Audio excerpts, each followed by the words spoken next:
Hi everyone, welcome back to my channel. It's halfway through the week, but I've recorded this on a Saturday. So this video is coming up on this should be out on Wednesday. I don't know what day Wednesday is. Wait, Monday's the 15th. 17th? Sounds about right. It'll probably be out about the 17th. And today we are going to be talking about the latest episode of season 13. So this was a fun episode. I really enjoyed this episode. Before we get into that, make sure to hit that subscribe button, like the video, really does help support the channel, and leave me a comment down below. Who are you rooting for top 3 season 13? Who are you wanting to be in the top? Or top 4? I don't know what they're going to do this season. Might do a top 4. I always forget that last season they just didn't do a top 4 because of that one contestant that got eliminated. But yeah, let's get into the video. So season 13, this week, we had the Bossy Rossy show return, that made an appearance in season 10. But this was Bossy Rossy After Dark. So again, with the Bossy Rossy show, it was an improv challenge. Every improv challenge, I just want Ross Matthews to be involved. Like, just, yeah. Ross Matthews is by far one of my favourite judges from Drag Race. I am happy every time he's there, and I'm sad every time he's not. So, happy to see Ross Matthews here again this week, and really happy to see him actually in the challenge rather than just a judge. Because as much as I love Ross as a judge, I love it when he gets to interact with the queens. It's always such fun. Such fun.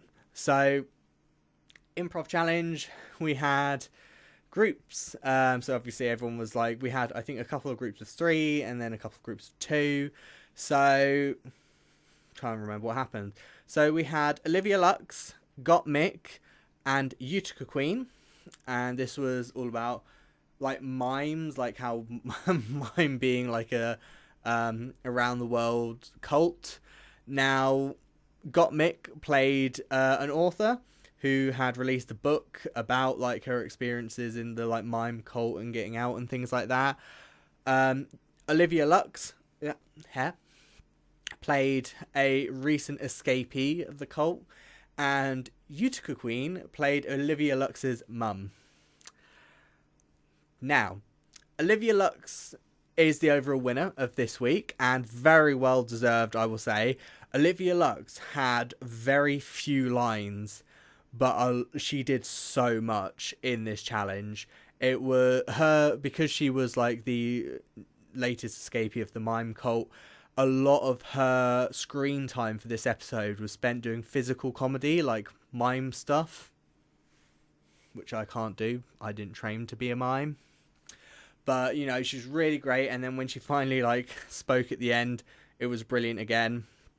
Got Mick, I think, did really well at her challenge, which was with her character being the, like, author and kind of, like, the, so this is the stage that Olivia's character's at, blah, blah, blah, blah. I think did a really good job, had some funny moments, not nearly as many as Olivia, but that's the characters that they were playing. I think she did really well. She didn't get lost in it. And then Utica Queen comes in, quite, like, far into it anyway, so already on a back foot. But, I don't know, I just feel like Utica's hitting a wall. Now, I love Utica Queen. Originally, she was one of the ones I was like, I would happily see you in the finale. At this point, I don't think she's going to make it to the end. Now, the problem is, Utica Queen, really funny, really weird, and that's great for, like, her gigs and things like that. The problem with Drag Race is you have to be able to adapt. You have to be able to switch to certain things and, you know, fit that mold for that challenge, and then, you know, fit this mold for that challenge. And sometimes it's great. Sometimes what your character is already fits into that, and it's great. You know, you can just be yourself. Utica was still kind of doing the, like, weird sort of character with the mum character that she was playing, which didn't really work. And yeah, it just kind of flopped.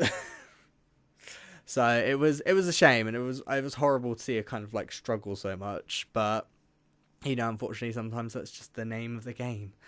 So, the next group of 3, we had Denali, Rose, and LaLaRi, who were so Denali and Rose were pregnant with imaginary children, and then LaLaRi was the doctor who apparently also ended up sleeping with this imaginary friend and getting pregnant.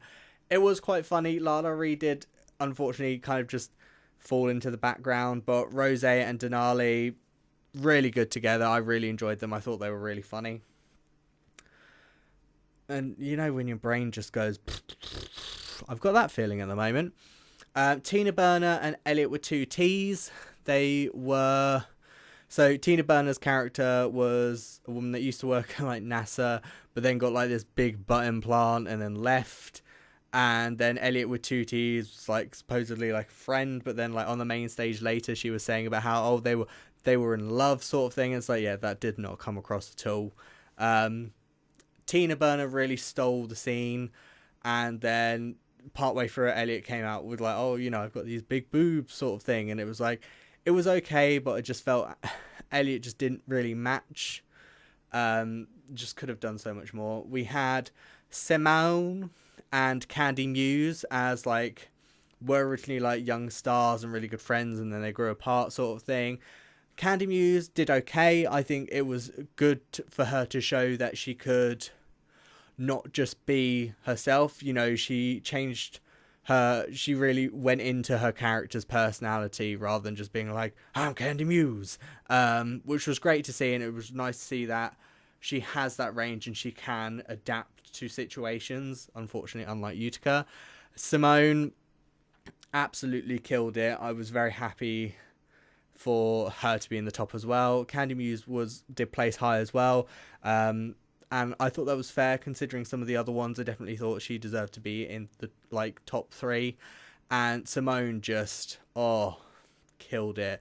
So Simone's character was originally called like Lil Deb, and then when she came in and Ross was like, so Lil Deb, what's up with you now? She's like, oh, I don't go by Lil Deb anymore. And he's like, oh no, and she's like, no, it's Deborah now. And that was it. Like, it just took me back to the episode where they were doing like the Hallmark specials, and she was like, Flag Victory, because like essentially her character's name was Deborah, and she was like, it's Deborah. My other half was like dying. He was like, oh, I wish I want to say he said it was his aunt Deborah said that he wished that she was still with us because she hated being called Deborah and she would have loved that. And I was like, that would have been hilarious. I really want someone to be called Deborah and then go, no, after watching this, I'm Deborah now. She was brilliant. She couldn't get through the gate at first, and so she was in like this really short dress, and so she stepped over the gate, and it was brilliant. She had this whole thing with like candles. It was hilarious. And then her runway look, because the theme on the runway was like beads, and it was stunning. I mean, I don't think... I think so far, for me, my people I want to get to the top 2 now are Simone and Olivia Lux.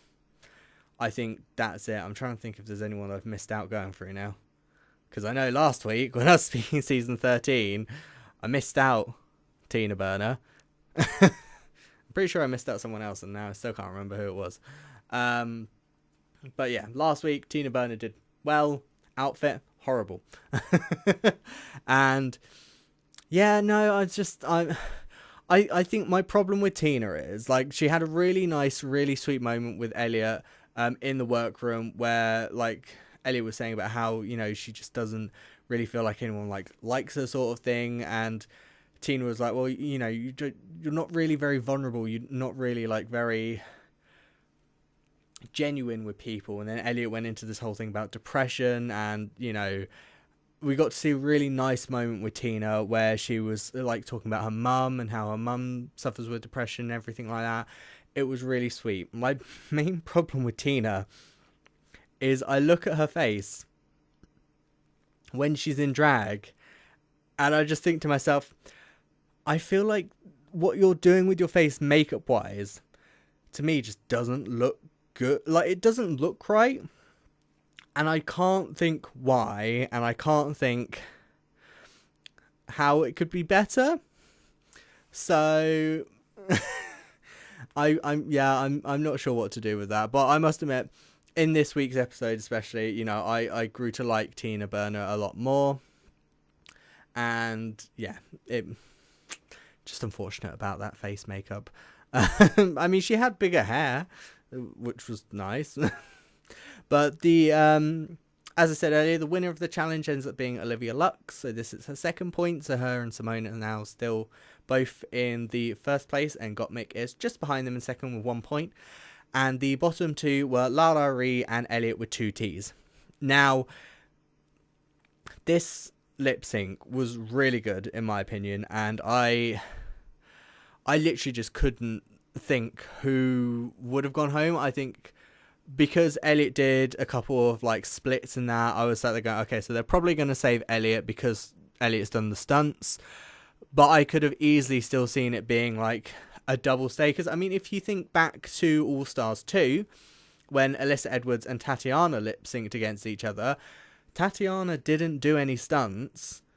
Alyssa Edwards did, but it was a double stay. So I think it could have been a double stay. I'm just wondering if maybe because they went so long without eliminating anyone, maybe they were just like, yeah, we can't do a double stay. So, you know, no, we're just going to keep one. And they kept Elliot with 2 T's. So, you know, unfortunately, Lala Ree has left the competition, which is a shame because I think Lala Ree is a very handsome man out of drag. And, you know, I loved her personality as well, not just about how she looks, although she does look mad fan. You know, she just seemed very genuine and very likable, which really drawed me to her. And as much as I wasn't a massive fan of some of her looks, you know, it was her likability that kept me going, yes, I want to see more of you. Yes, I want to see more of you.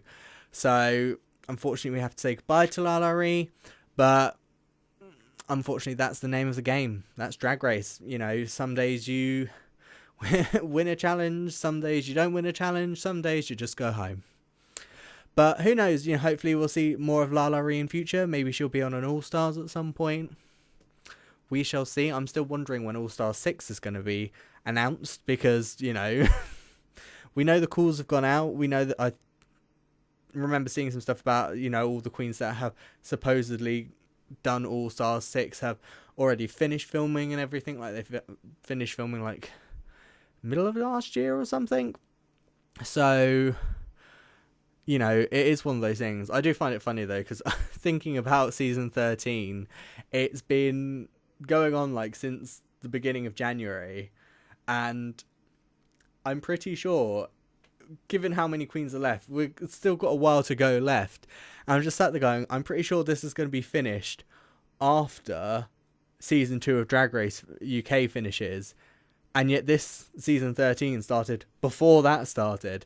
So it's funny to me. But we will see what happens.